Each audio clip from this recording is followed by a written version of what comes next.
जय हिंद। चलिए मैं फिजिक्स का दो कॉन्सेप्ट आपको मैं सिखाने वाला हूं और साथ ही साथ उसका फार्मूला भी बताऊंगा और आप इस कॉन्सेप्ट के माध्यम से आप ये समझ जाओगे कि जब रोड पर गाड़ियां चलती हैं तो वो मोड़ पर मुड़ते समय वहां पर क्या होता है कि गाड़ियां जो है कि बिल्कुल आसानी से मुड़ जाती हैं। वही आप देखोगे कि सूर्य है, सूर्य के चारों जो पृथ्वी या अन्य जितने भी ग्रह हैं अगर वो चक्कर लगा रहे हैं तो वो कैसे लगा रहे हैं। या आप एक और चीज देखोगे कि जब आप अपने हाथ में बाल्टी ले लो और बाल्टी के अंदर पानी भर दिया जाए और उस अपने हैंड को अगर तेजी से घुमाया जाए ऐसे गोल तो वो पानी गिरता क्यों नहीं है। ठीक है, ये चीज आपने देखा होगा। तो यही चीज हम लोग समझते हैं कि आखिर में ये फिजिक्स के किस कॉन्सेप्ट से होता है। तो वो कॉन्सेप्ट है यानी वो टॉपिक है अभिकेंद्र बल। क्या है? अभिकेंद्र बल यानी सेंट्रीपिटल फोर्स। तो नोट करिए, टॉपिक यही है आपका अभिकेंद्र बल। क्या है? अभिकेंद्र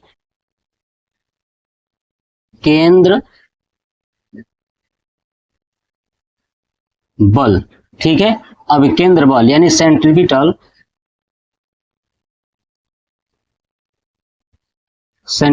फोर्स यानी अभिकेंद्र बल। अब देखिए ये अभिकेंद्र बल क्या होता है। तो देखिए अभिकेंद्र बल क्या कहता है कि अगर कोई वस्तु है ना, कोई भी वस्तु हो, अगर एक वृत्ताकार मार्ग पर एक समान चाल से गति कर रही हो, है ना, अगर कोई भी वस्तु हो अगर वृत्ताकार मार्ग पर एक समान चाल से अगर गति करती है, ठीक है, तो उसका परिमाण समान हो। अगर वो एक समान गति से मतलब एक समान चाल से गति कर रही है तो उसका क्या होना चाहिए? परिमाण समान होना चाहिए। तो जब एक समान चाल से जब गति करेगा ना, गोल गोल गोल गोल अगर घूमेगा तो उसका परिमाण जो है कि समान होगा, लेकिन उसकी दिशा बदलती रहेगी। क्या होगी? दिशा बदलती रहती है। जब दिशा बदलती है तो दिशा बदलने के कारण उस वस्तु का वेग भी बदलता रहता है। क्या होता है? वेग भी बदलता रहता है। और जब वेग परिवर्तन होता है तो उस समय एक शब्द यूज किया जाता है, त्वरण। क्या होता है?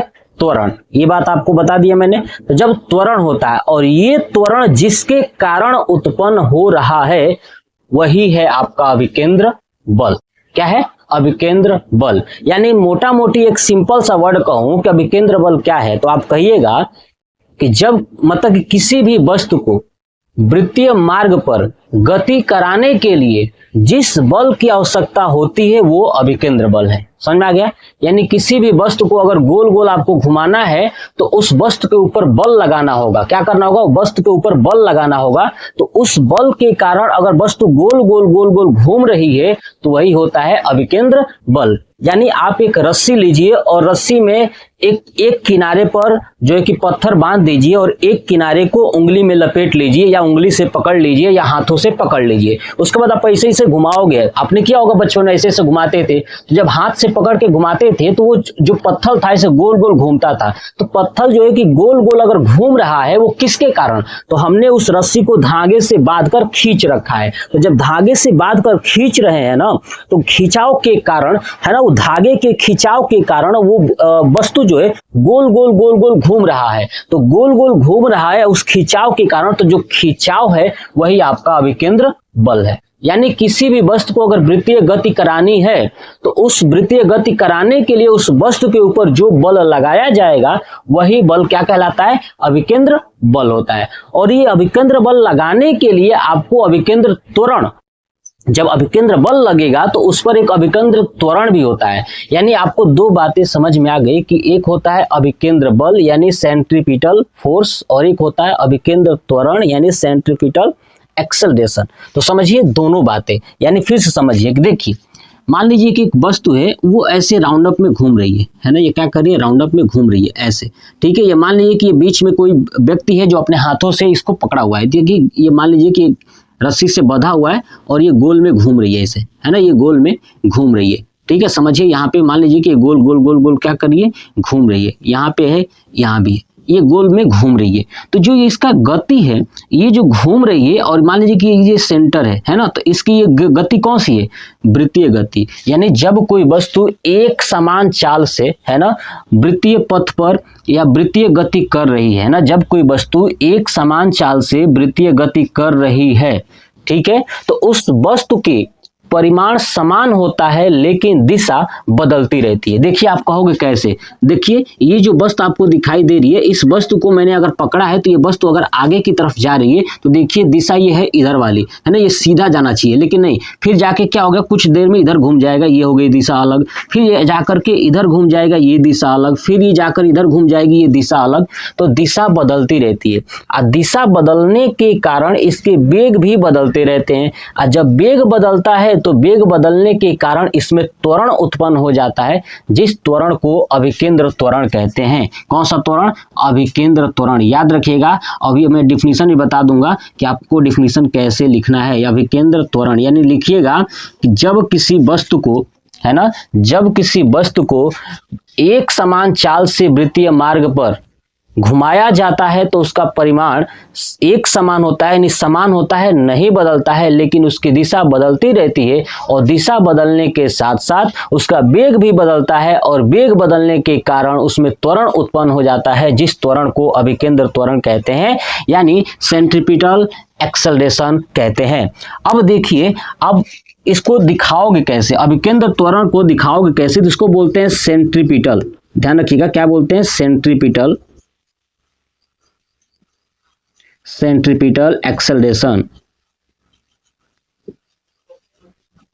एक्सेलरेशन। यानी सी और ए आ रहा है ना, तो इसलिए इसको देंगे कि कैपिटल ए और स्मॉल सी, इसको ऐसे डिनोट करेंगे। अभिकेंद्र त्वरण को कैपिटल ए और स्मॉल सी, यानी सेंट्रीपिटल एक्सेलरेशन, यानी हो गया, तो इसको अभिकेंद्र त्वरण इससे डिनोट करेंगे। अब देखिए, ये वस्तु यहाँ बीच में केंद्र से घूम रही थी, तो ये इसकी त्रिज्या होगी ना कुछ आर त्रिज्या पर ही तो घूमेगी। बताइए, आर त्रिज्या पर ही तो घूम रही है और इसकी दिशा चेंज हो रही है, ठीक है, तो आर त्रिज्या पर घूम रही है, लेकिन इस वस्तु का, ये जो वस्तु है, ऑब्जेक्ट है जिसको हमने बांधा हुआ है, ठीक है, ये जो घूम रही है, तो ये वस्तु का वेग भी तो होगा, इसका मान लेता हूं ये वेग है, यानी भी, क्या है, ये वेग है आपका भी। समझिएगा, इस वस्तु का वेग है आपका भी, और इस वस्तु का जो द्रव्यमान है, मान लेता हूं वो स्मॉल एम है। क्या है वो, स्मॉल एम है। यानी आप समझिए कि इस वस्तु, ये जो अभिकेंद्र बल उत्पन्न हो रहा है गोल गोल घूमने के कारण, उस वस्तु का द्रव्यमान होगा, उस वस्तु का वेग होगा, और गोल गोल घूम रहा है, इसलिए ये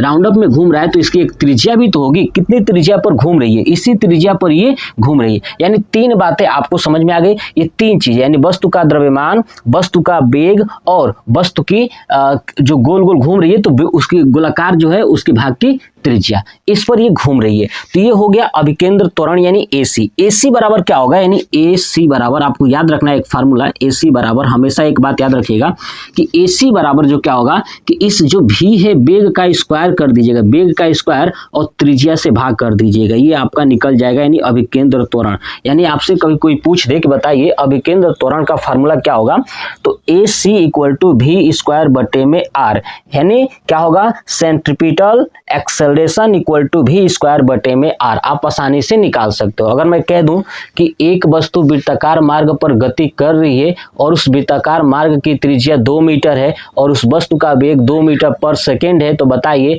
अभिकेंद्र त्वरण क्या होगा, ठीक है, यानी सेंट्रीपिटल एक्सेलरेशन क्या होगा। तो आप आसानी से इस फार्मूले पर रख करके निकाल सकते हो।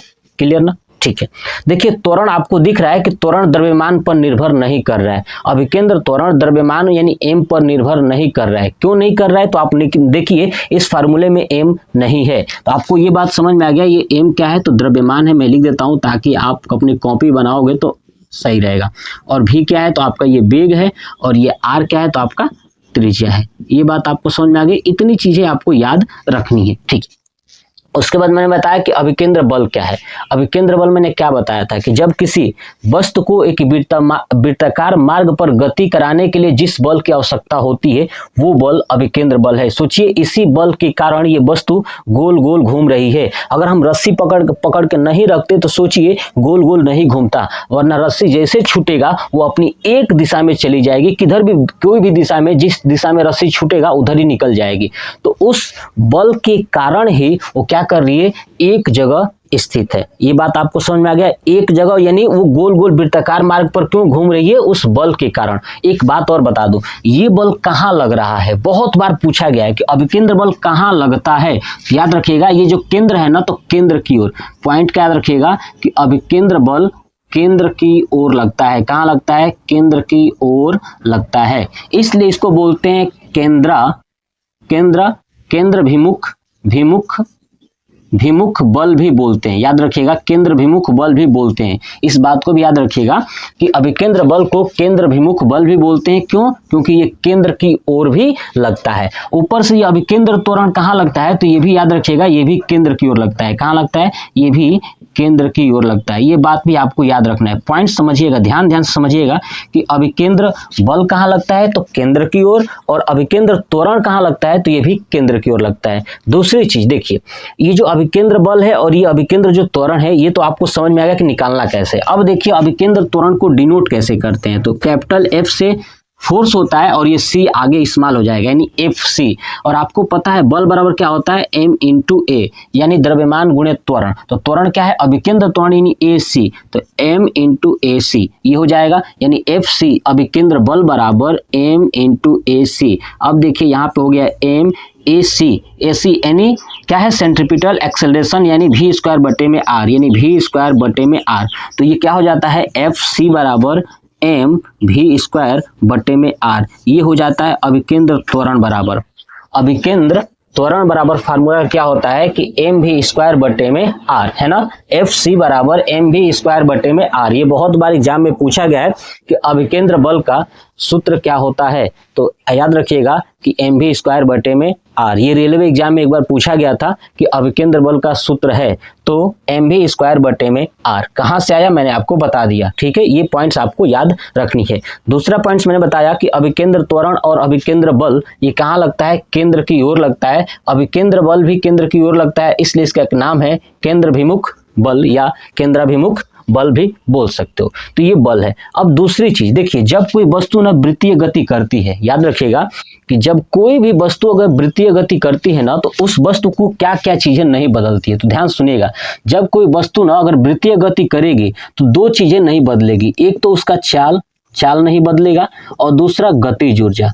कौन सी ऊर्जा, गतिज ऊर्जा। तो याद रखिएगा जब कोई वस्तु अगर एक वृत्ताकार मार्ग पर गति कर रही है तो उसका चाल और गतिज ऊर्जा नहीं बदलता है, बाकी सब कुछ बदल जाता है। जैसे कि मान लीजिए वेग बदल जाता है, त्वरण बदल जाता है ना, संवेग बदल जाता है। ये बात आपको समझ में आ रहा है। यानी जब कोई वस्तु अगर वृत्ताकार मार्ग पे गति करेगी तो चाल और उसकी गतिज ऊर्जा नहीं बदलती है, बाकी सब कुछ क्या होता है, बदल जाता है। ये बात आपको समझ में आ गया। अब चलिए हम लोग जानते हैं कि आखिर में इस अभिकेंद्र बल का एग्जाम्पल्स क्या है। तो मैंने बताया कि जो भी वस्तुएं बस वो वृत्ताकार मार्ग पर घूमने की कोशिश करेगी या घूमेगी तो समझ जाएगा कि वहां पे अभिकेंद्र बल लग रहा है। ये अभिकेंद्र बल अलग अलग तरीके से हो सकता है। जैसे समझिए, जैसे मान लीजिए कि सन है, ये सन, इस सन के चारों तरफ अगर ये पृथ्वी या अन्य जितने भी ग्रह घूम रहे हैं, है ना, ग्रह घूम रहे हैं, तो आप देखिए हमें इतना तो पता है कि सूर्य के चारों जितने भी ग्रह घूमते हैं वो गुरुत्वाकर्षण बल के कारण, किसके कारण, गुरुत्वाकर्षण बल के कारण घूमते हैं। किसके कारण, गुरुत्वाकर्षण बल के कारण। अब याद रखिए जब ये गुरुत्वाकर्षण बल के कारण घूमते हैं तो बताइए ये गुरुत्वाकर्षण बल क्या अभिकेंद्र बल का काम कर रहा है, केंद्र में खींच के रखा है। यानी सूर्य जो है सभी ग्रहों को खींच कर रखा है ताकि ग्रह बाहर न निकल जाए, मतलब कि इसकी जगह को छोड़कर न हट जाए। इसलिए सूर्य के चारों ओर ग्रह घूमते रहते हैं, वो किसके बराबर हो जाते हैं, यानी अभिकेंद्र बल जो है कहां से प्राप्त हो जाता है, गुरुत्वाकर्षण बल से। जैसे जैसे कोई भी चीज गोल गोल घूमेगी ना, तो बस इतना ध्यान रखिएगा कि जब गोल गोल घूम रही है इसका मतलब कि वो अभिकेंद्र बल वहां पर है। वरना अगर अभिकेंद्र बल नहीं होगा, चाहे वो किसी रूप में हो, जैसे यहाँ पे देखिए सूर्य के चारों तरफ अगर ग्रह चक्कर लगा रहे हैं तो यहाँ पे जो अभिकेंद्र बल है वो गुरुत्वाकर्षण बल के बराबर है, यानी गुरुत्वाकर्षण बल के कारण अभिकेंद्र बल है। तो पहला ये एग्जाम्पल हो गया। दूसरा समझिए, आप अगर मोड़ देखोगे कहीं मोड़ पर, तो मोड़ पर अगर गाड़ियां जब मुड़ती हैं तो वहां भी देखे ना, जैसे रोड है,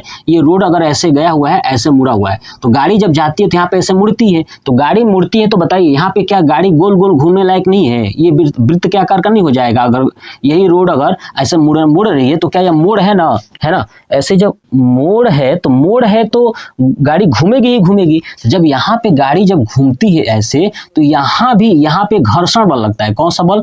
घर्षण बल। और ये घर्षण बल जो है ना, घर्षण बल के कारण गाड़ी क्या होती है? मुड़ जाती है। गाड़ी जैसे क्या होंगी? मुड़ जाएंगी। अब यही घर्षण बल से क्या उत्पन्न हो जाता है? अभिकेंद्र बल। अभिकेंद्र बल उत्पन्न हो जाता है। कौन सा बल? अभिकेंद्र बल। यानी ये अंदर की तरफ क्या हो जाता है? अभिकेंद्र बल लग जाता है ना। अंदर की तरफ क्या लगता है? हमने बताया ये अंदर की तरफ ही लगेगा। देखिए यहाँ पे है ना, तो अंदर की तरफ देखें, केंद्र की ओर लगता है, यानी अंदर की तरफ अभिकेंद्र बल, और अंदर की तरफ अभिकेंद्र त्वरण भी लगता है। तो घर्षण बल, अगर गाड़ियां मोड़ पे मुड़ती हैं तो वहां भी क्या हो जाता है? घर्षण बल हो जाता है।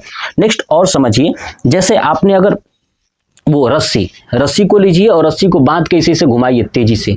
जब घुमाओगे तो अंदर की तरफ कौन सा बल लग रहा है? अभिकेंद्र बल। अभिकेंद्र बल के कारण जो है कि वो वस्तु गोल गोल घूम रही है, वरना वो नहीं घूमती, है ना। अभिकेंद्र बल के कारण वो वस्तु क्या कर रही है? गोल गोल घूम रही है, वरना वो घूमती नहीं। क्या होती? वो छोड़कर निकल जाती। तो ये स्थिति आपको समझ में आ गया, ये कॉन्सेप्ट कि कैसे। इसका मतलब बस इतना याद रखना है कि जो वस्तु गोल गोल घूमेगी ना, तो गोल गोल घूमेगी, चाहे वो किसी रूप में घूमे या घूमने की कोशिश करे, तो वहां पे वो एक बल जनरेट होगा, वो होगा अभिकेंद्र बल। क्या होगा? अभिकेंद्र बल। यानी आपको ये अभिकेंद्र बल और अभिकेंद्र त्वरण मैंने समझाया कि आखिर में ये क्या होता है।